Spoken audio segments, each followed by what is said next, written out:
কড়াইতে তেল দিচ্ছি। এবার হবে মৌরলা মাছ দিয়ে পালং শাক দিয়ে ঝোল। পালং শাক কেটে ধুয়ে এনেছি, একটা আলু কেটে দিয়েছি, আর এই পালং শাক কটা, আর এই যে মৌরলা মাছ ভেজে নিচ্ছি।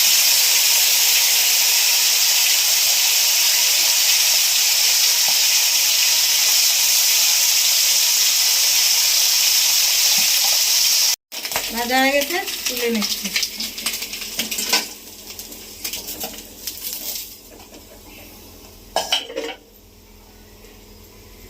দিয়ে দিচ্ছে একটু আদা বাটা,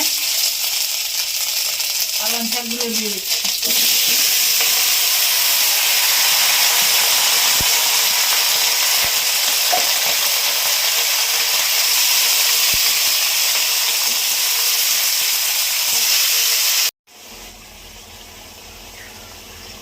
লবণ 1 চামচ, আর অল্প একটু।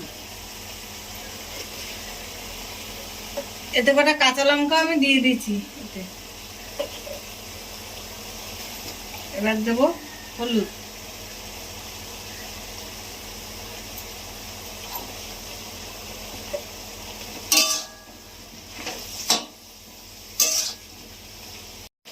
জল দিয়ে দিলাম।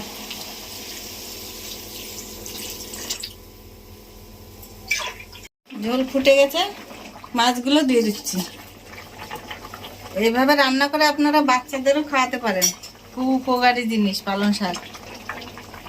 ঝোল করে খাওয়াবেন। যে লঙ্কা জিরে, ভাজা জিরে কিন্তু এই বাটা দিচ্ছি। আপনারা চাইলে লঙ্কা এমনি চিড়েও দিতে পারেন, বাচ্চারা যদি খায়। আমি বেটে দিয়েছি।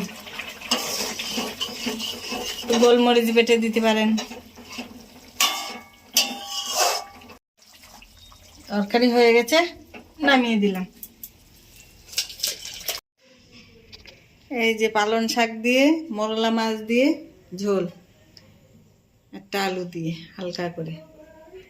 এইভাবে খেয়ে জানাবেন কেমন হবে।